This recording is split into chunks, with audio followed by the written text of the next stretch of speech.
Saludos chicos, esperando se encuentren bien en sus actividades. A continuación les voy a presentar la solución de circuitos paralelo y mixto en corriente alterna. Recordando que el objetivo de la práctica número 4 es resolver circuitos en corriente alterna. A continuación les voy a presentar la solución de un circuito paralelo alimentado por las fuentes de corriente alterna, para lo cual dispongo de un circuito RL en serie conectado a un circuito RC serie también. Entonces las dos impedancias se van a conectar en paralelo. Entonces, ¿qué tenemos aquí? Pues lo que les mencioné hace un momento.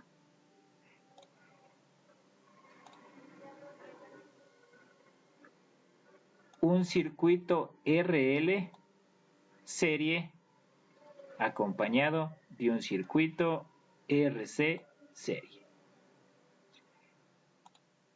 El circuito RL lo he denominado Z1 y el circuito RC lo he denominado Z2. Ambos circuitos van a estar alimentados por una fuente de corriente alterna, una fuente de voltaje de corriente alterna, conectado en paralelo a ambos impedancias, Z1 y Z2 respectivamente. Bueno, vamos a proceder a analizar los datos que yo tengo para la solución del circuito. Entonces los datos los estoy enmarcando a continuación. Primero, como ya les mencioné, pues tenemos un voltaje de corriente alterna igual a 311.11 seno de omega t voltios. Voltaje en el dominio del tiempo al ser corriente alterna. A continuación tenemos una frecuencia de 60 Hz, muy conocida por ustedes, una inductancia de 100 milihendrios, una capacitancia de 47 microfaradios y una resistencia 1 de 33 y una resistencia 2 de 39 ohmios respectivamente. Con eso nosotros vamos a proceder a calcular la primero que debemos hacer. Entonces el cálculo primero o el cálculo original es calcular la velocidad angular omega. ¿A qué es igual la velocidad angular? A 2pi por la frecuencia. Entonces eso nos va a dar como dato a nosotros un valor bastante conocido también de 377 radianes para cada segundo.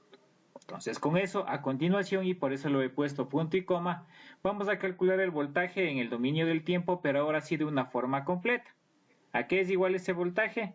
Lo voy a enmarcar para que lo puedan apreciar. Entonces el voltaje es igual a 311.12 seno de 377t. ¿Qué nos sirve de aquí? Pues primero el valor de 311.12, que es el voltaje máximo. Segundo, lo que acabo de calcular, el omega de 377 radianes para cada segundo, después O multiplicado al t. Y como ya les he dicho en anteriores ocasiones, si a continuación de esto no existe absolutamente nada, el ángulo de voltaje es igual a 0. Esto de cálculo se vuelve repetitivo y ya lo hemos hecho en anteriores ocasiones. Posterior a eso, nosotros vamos a proceder a calcular el voltaje en el dominio de la frecuencia, o el voltaje fasorial o vectorial, como ustedes quieran. ¿A qué es igual? Al valor máximo que divide a la raíz de 2 acompañando de un ángulo de voltaje. ¿Sí? Entonces simplemente vamos a reemplazar los valores. Voltaje total es igual a el voltaje máximo de 311.12. que divide a la raíz de 2 acompañado de un ángulo 0. Entonces eso nos va a dar un voltaje de 220 ángulo de 0 voltios. Y este nos va a servir para calcular a nosotros todo lo que necesitemos. Luego, como nosotros pudimos apreciar hace un momento, tenemos los datos de inductancia y capacitancia. Esos datos no nos sirven para calcular directamente. ¿Qué es lo que nos sirven para calcular directamente a nosotros? Ponerlo pues simplemente el valor de la reactancia inductiva, que es igual a JXL positivo como vector, no se olviden, y el JXL ¿a qué es igual? A omega L. Entonces tenemos que J multiplica a 377, que multiplica a 100 milihendrios o 100 exponente a la menos 3 y nos da un valor de reactancia inductiva igual a J 37.7 ohmios en coordenadas binomiales.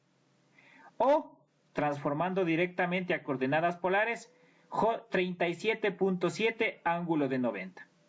Recuerden que siempre es importante calcular en binomial y calcular en polar, y más aún si estamos en circuitos paralelos de corriente alterna. Si ya calculamos la reactancia inductiva, vamos a proceder a calcular la reactancia capacitiva. ¿A qué es igual eso? A menos JXC, siempre como vector. Y como ecuación sería menos J omega C, pero a la menos 1, o simplemente 1 sobre omega C. Eso ya lo hemos hecho anteriormente, así es que lo aplicamos directamente la ecuación. Entonces sería 377 que multiplica 47 microfaradios o 47 exponente a la menos 6 y el resultado de ese producto lo invertimos. Y nos va a dar un valor de menos J 56,43 ohmios en coordenadas binomiales y 56,43 con ángulo de menos 90 en coordenadas polares. Recordando nuevamente que siempre debemos escribir en binomial y en polar. Listo. ¿Para qué nos sirve eso? Pues simplemente para calcular las impedancias o armar nuestras impedancias.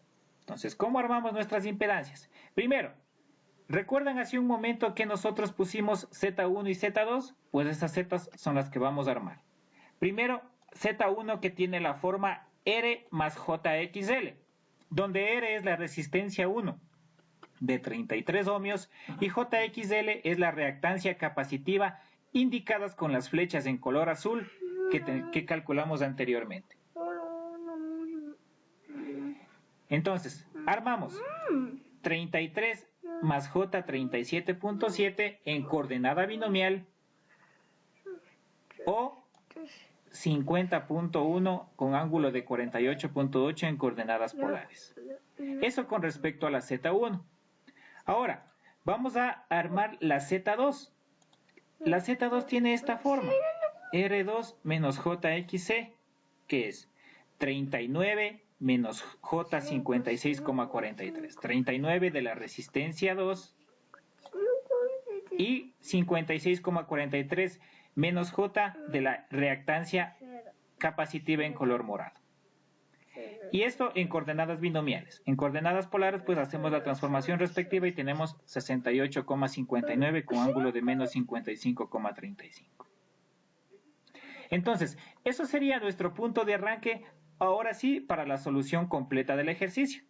Transformar todo lo que nos pide a nosotros en coordenadas en el dominio del tiempo al dominio de la frecuencia y los valores de las reactancias inductiva y capacitiva respectivamente. Bueno, pues, continuando con la solución del ejercicio, no sin antes aclararles que esta no es la práctica 4, sino la práctica 5. Entonces, una vez aclarada esa situación, continuamos. Calculamos anteriormente la Z1 y la Z2 del ejercicio. Entonces, eso nos va a servir para armar el circuito equivalente, pero ya en el dominio de la frecuencia. ¿Qué condiciones tiene ese circuito? Primero, tiene una fuente de corriente alterna de voltaje, pero ya escrita como vector en el dominio de la frecuencia.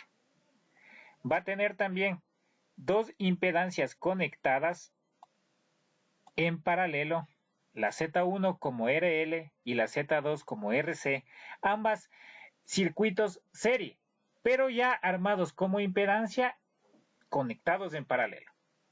Entonces, el circuito que nosotros tenemos aquí, pues ya es nuevamente, repito, un equivalente en paralelo, con las siguientes características.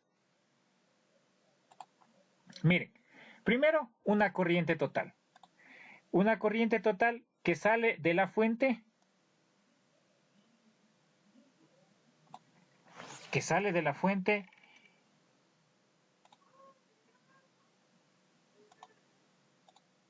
llega al nodo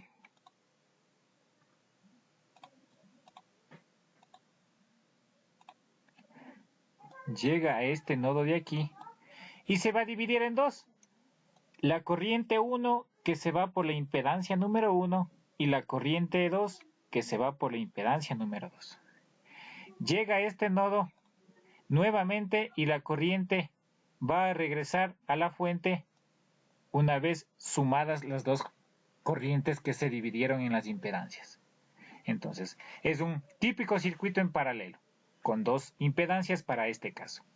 ¿Qué características tiene? Pues primero, la más importante, que todo circuito en paralelo tiene el voltaje igual al de la fuente en todos sus elementos. Entonces, el voltaje total es el mismo voltaje en la impedancia 1 y el mismo voltaje en la impedancia 2. Característica del circuito paralelo. Y siguiente característica, ¿qué? La corriente total va a ser la suma de las corrientes parciales.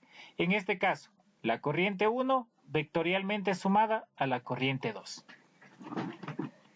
Nosotros podemos decir que un circuito en paralelo se va a resolver de dos maneras.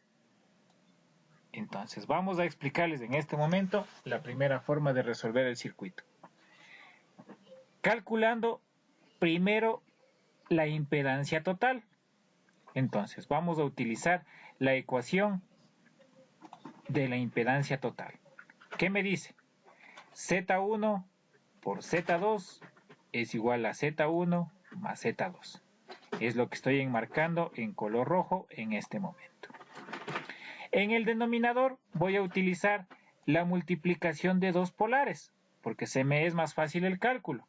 Mientras que en el denominador, al decirme una suma y al tener dos números complejos, voy a utilizar las coordenadas rectangulares de ambos vectores de impedancia para sumarlas. Entonces, ¿qué me dice la multiplicación de dos polares? Multiplicar los módulos y sumar algebraicamente los ángulos. Mientras que, ¿qué me dice la suma de dos rectangulares? Que debo sumar el número real del un vector con el número real del otro vector, obteniendo así este número, 72 para este caso, y sumar los dos números imaginarios. Entonces, sumamos los dos, y en este caso me va a dar un vector negativo, porque estoy sumando algebraicamente o matemáticamente, como mejor nos acomodemos en nuestros términos. Entonces, en el denominador yo voy a tener este resultado de aquí, y en el denominador este resultado de acá. Entonces, el denominador lo vamos a pasar a coordenadas polares para así nosotros tener una división de dos números polares. Entonces, ¿cómo se divide dos números polares? Primero, se dividen los dos módulos y aquí, contrario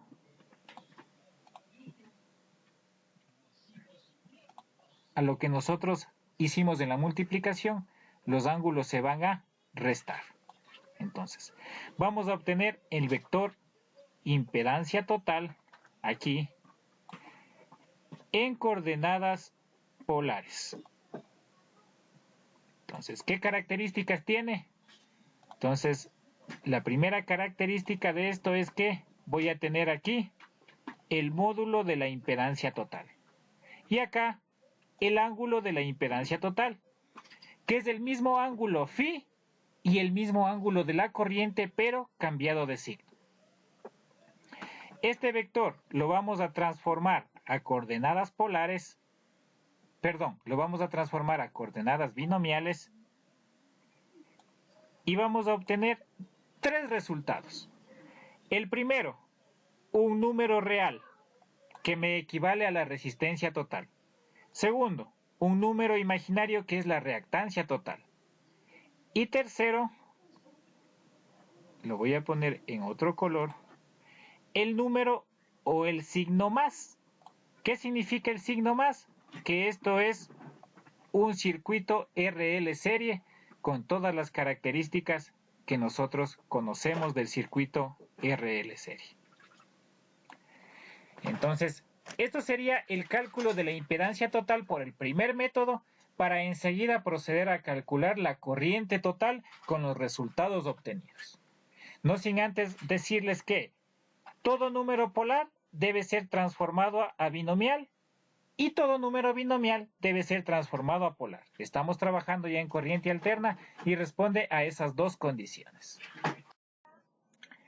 Bueno, pues una vez calculado la impedancia total, vamos a proceder a realizar el cálculo de la corriente total, haciendo caso a la ley de Ohm, que nos dice que la corriente total es igual al voltaje total dividido para la Z total. Entonces esa es la ecuación que la voy a enmarcar en este momento. Enmarquémosla en un color rojo, ¿sí? Entonces esto de aquí va a ser la ley de Ohm, la ecuación de la ley de Ohm, ¿sí? Entonces simplemente voy a reemplazar valores.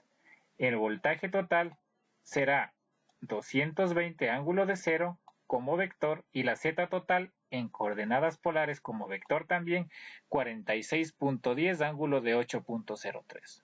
Entonces anteriormente les expliqué cómo se dividía dos números complejos. Entonces vamos a obtener el valor que estoy subrayando en este momento. 4,77 con un ángulo de menos 8.03. Como es corriente, obviamente va a estar en amperios. Y anteriormente también les dije que si es que tenemos algo en polar, lo transformemos a binomial o rectangular. 4,72 menos J 0,66.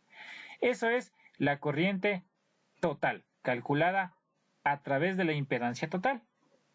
Pero ahora voy a enseñarles a utilizar un segundo método. Entonces, el segundo método es aplicar las características o la segunda ecuación que les expliqué hace un momento sobre la sumatoria de la corriente 1 y la corriente 2. Entonces, para eso nosotros debemos utilizar el cálculo de esas dos corrientes, pasarlas a coordenadas polares y después a coordenadas binomiales. Entonces, utilizamos corriente 1 es igual a voltaje en Z1 sobre Z1. Y anteriormente yo les dije que el Z1 es el voltaje total, entonces simplemente paso.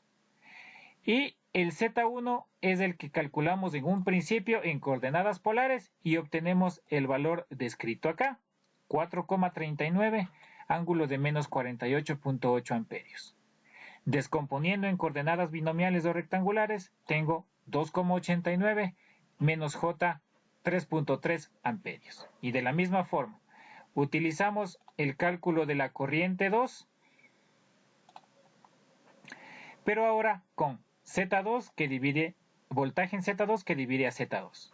Es el mismo valor de voltaje, simplemente lo pasamos, y el Z2 que también lo calculamos en un principio en el ejercicio.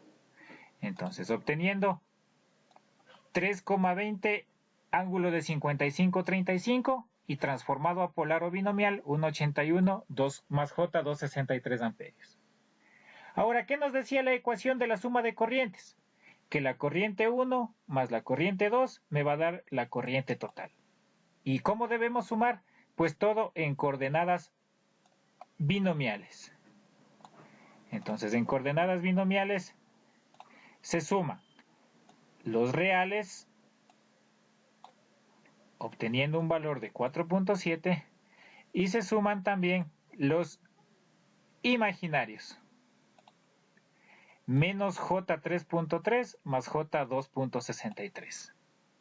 Y obtenemos un valor de menos J 0.67 amperios, que está en polar y lo vamos a pasar a, está en binomial y lo vamos a pasar a polar. Entonces en polar nos va a dar un valor de 4,74, ángulo de menos 8.11. ¿Qué nos va a servir de aquí? El número 4,74, que significa la corriente o el valor de la corriente RMS. Y aquí sí tenemos un valor, mire, un menos 8.11. ¿Ese ángulo qué significa? El ángulo de acá, ¿qué significa? Vamos a ver. El ángulo de menos 8.11, pues ese será el ángulo de la corriente. Vuelvo y repito. Menos 8.11, ese será el ángulo de la corriente. Escribamos aquí. Que este valor de aquí es el ángulo de la corriente. Listo, no se puede ver aquí, pero yo ya lo escribo nuevamente. Ahora, los dos métodos deben darnos aproximadamente el mismo resultado. Vamos a ver. En la parte superior habíamos calculado nosotros la corriente con el primer método. Y en la parte inferior acabamos de calcular la corriente por el segundo método. Mire, estos valores de aquí que calculamos hace un momento se aproximan bastante a estos valores de acá en coordenadas binomiales ambos. Y todo el número de aquí polar se aproxima bastante con diferencia de decimales solamente al número que calculamos acá. Entonces esa sería nuestra primera comprobación. Nuestra segunda comprobación, pues, es la suma de las corrientes. Ambas nos dan la misma, entonces hasta ahorita el ejercicio está bien desarrollado. Listo. Una vez realizada esa comprobación, nosotros decidimos por cuál hacer, por el método 1 o el método 2. Personalmente yo, cuando es del circuito en paralelo, utilizo el método 2 para evitarme hacer la comprobación inicial. Pero ustedes están a libre elección de seleccionar el método en el que ustedes decidan trabajar. Entonces, una vez calculado las corrientes de ambos ramales y la impedancia total, seguimos con el procedimiento que nosotros conocemos. Entonces, mucha atención a lo que voy a enmarcar en este momento. El ángulo de voltaje nosotros tenemos de dato que es igual a 0. Mientras que el ángulo de la corriente, les anoté hace un momento, es de menos 8.11. Vuelvo y repito, yo voy a utilizar los resultados del método 2. Entonces, el 0 está en adelanto a menos 8.11. Recuerden, el 0 es mayor a cualquier número negativo. Eso nos sirve como referencia para decir que la corriente atrasa al voltaje un ángulo de 8.11. ¿Sí? Entonces, la corriente atrasa al voltaje un ángulo de 8.11. Recuerden que también dijimos que este circuito era RL. Entonces, vamos a anotar aquí que este tiene las características de un circuito RL serie. Entonces, esto es un circuito RL serie. ¿Y qué características tenía el circuito RL serie? Que la corriente siempre se va a atrasar al voltaje. Entonces, esa es la principal característica que tiene el circuito RL serie. La corriente se atrasa o en su defecto el voltaje se adelanta. ¿Sí? Entonces, vamos a tener en cuenta esos resultados de ahí. Bueno, pues, continuando con la solución del ejercicio, habíamos quedado que la corriente atrasa el voltaje, por lo tanto tenemos un factor de potencia en atraso. Bueno, inmediatamente procedemos a calcular el ángulo phi. Como concepto, el ángulo phi es la relación o la diferencia que hay entre los ángulos de voltaje y el ángulo de la corriente. Para este caso, el ángulo de voltaje es 0. Y como es una diferencia, entonces sería 0 menos 8.11, que es el ángulo de la corriente. Recordando nuevamente, el ángulo phi es la diferencia entre el ángulo de voltaje y el ángulo de corriente. Con la ley de signos, adecuadamente, llegamos al resultado de que el ángulo phi tiene un valor de 8.11.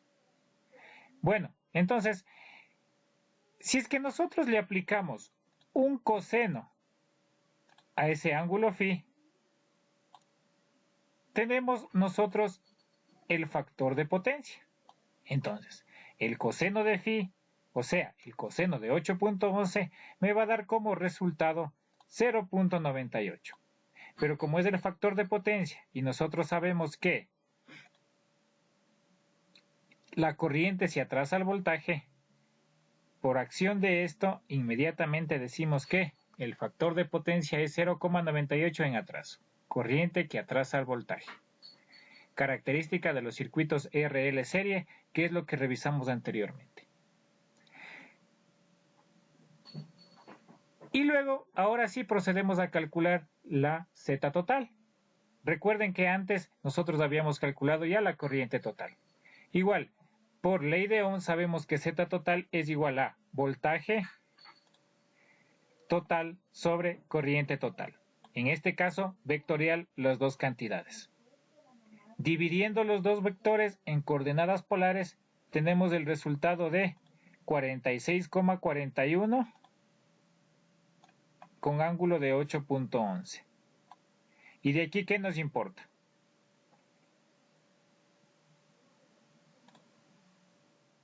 El 46,41, que es el ángulo, el módulo de la impedancia del vector impedancia, y 8.11, que como les había mencionado hace un momento, es el ángulo de Z, el ángulo de la corriente cambiado de signo, o el ángulo phi.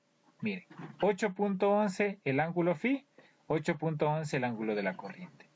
Descomponemos este número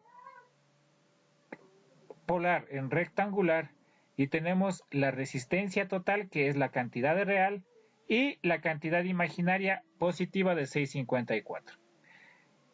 Diciendo que si es positivo, es un circuito RL serie.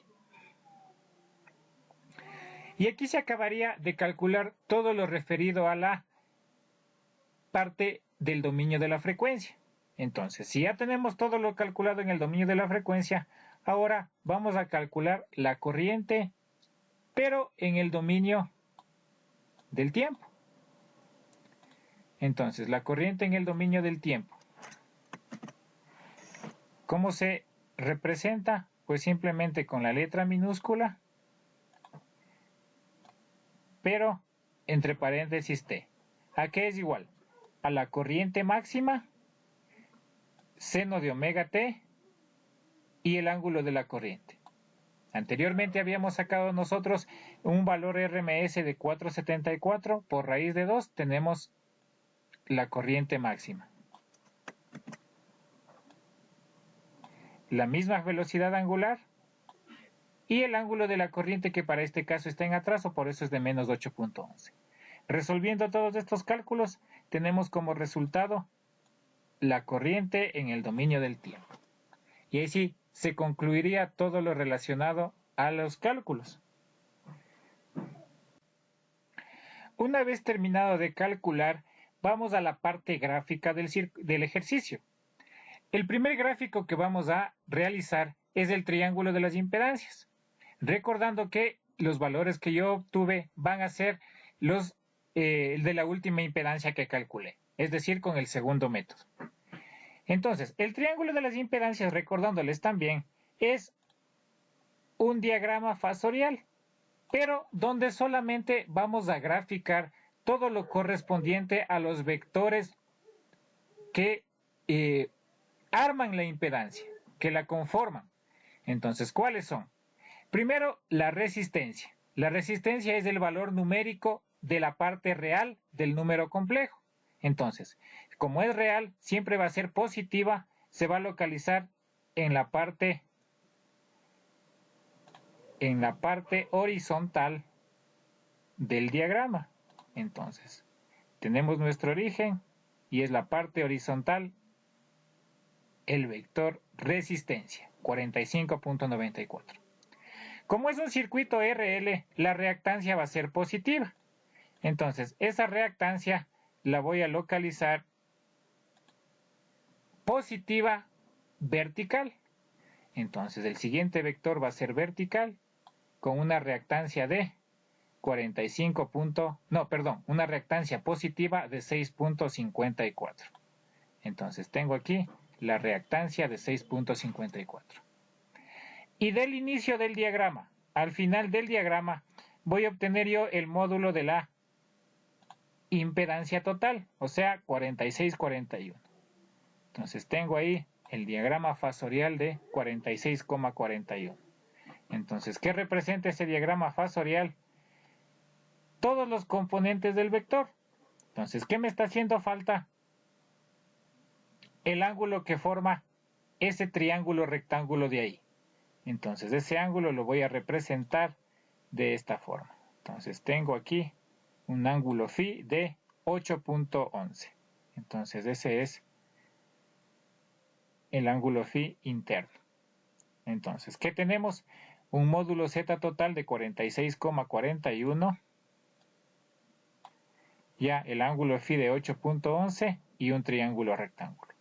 Es importante también aquí anotar el factor de potencia de 0,98. Como ven, es un diagrama fasorial bastante fácil de resolver, fácil de trazarlo, pero importante que tenga todos estos componentes. Además de indicar también que es un triángulo rectángulo. Entonces voy a anotarle aquí que esto es un triángulo rectángulo.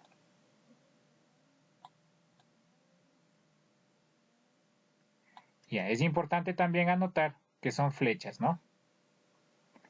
Y ahí estaría completo el triángulo de las impedancias, el primer gráfico que les voy a explicar en este ejercicio. Finalmente, para terminar con la solución del ejercicio, vamos a la última explicación del último gráfico que vamos a revisar el día de hoy en el presente video. Se trata del diagrama fasorial. Entonces, el diagrama fasorial. Sí. Entonces, el presente diagrama fasorial hace mención a todos los vectores que yo he calculado para este caso.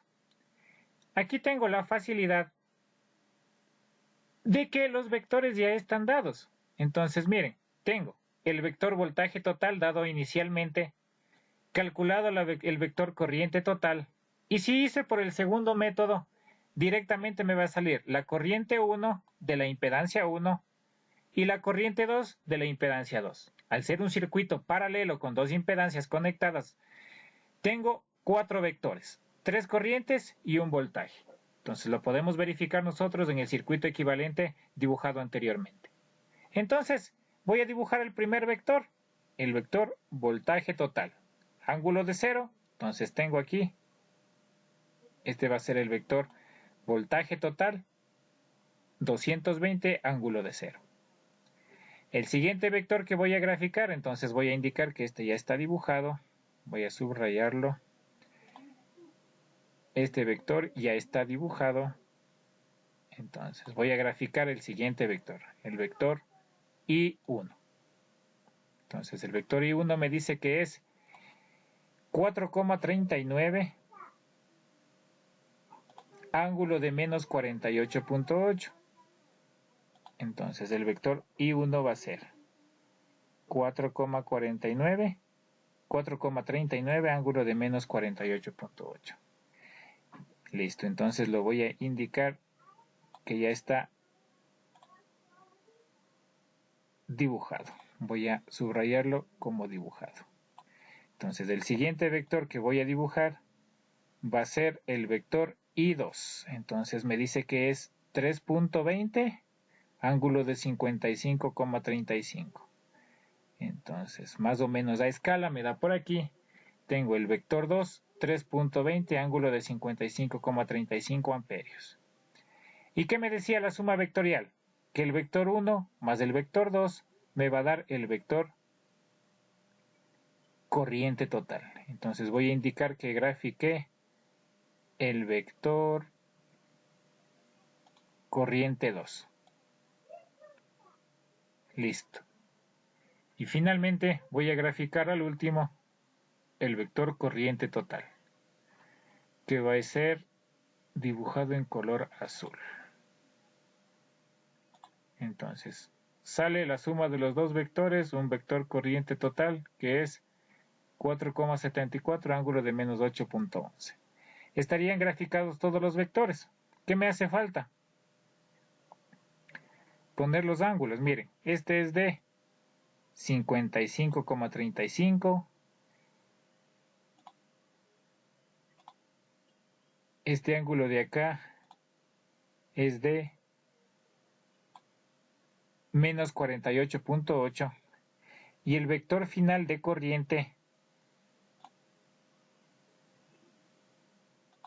tiene un valor de menos 8,11.